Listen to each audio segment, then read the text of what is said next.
যে ঘুম থেকে ওঠা আমাদের নিত্যদিনের রুটিন হয়ে দাঁড়িয়েছে। এটা নববী আদর্শ এবং সুন্নাহ পরিপন্থী মারাত্মক একটি ভুল রুটিন। আর এই ভুল রুটিনের কারণে বরকত শূন্য হয়ে পড়েছে আমাদের গোটা জীবন। কোথাও যেন শান্তি প্রশান্তি নেই, বারাকা প্রাচুর্য নেই, রহমত যেন উঠে গেছে জীবন থেকে।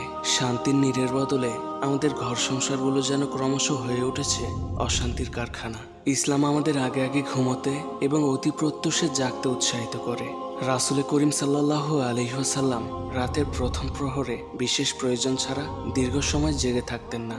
তিনি বরং তাড়াতাড়ি শুয়ে পড়তেন এবং রাত দ্বিপ্রহরের পরপরই আবার জাগ্রত হতেন। অতঃপর কিয়ামুল লাইলে তথা তাহাজ্জুদে দীর্ঘ সময় অতিবাহিত করতেন। এমনকি অধিকাংশ সময় ফজরের ওয়াক্ত পর্যন্ত চলতে থাকতো তার রাতের সেই ইবাদত। আমাদের জীবনও কি এমন হওয়া উচিত ছিল না? শেষ রাতের নিস্তব্ধতায় মহান আল্লাহ তাআলা যখন প্রথম আসমানে অবতীর্ণ হন, অভাবে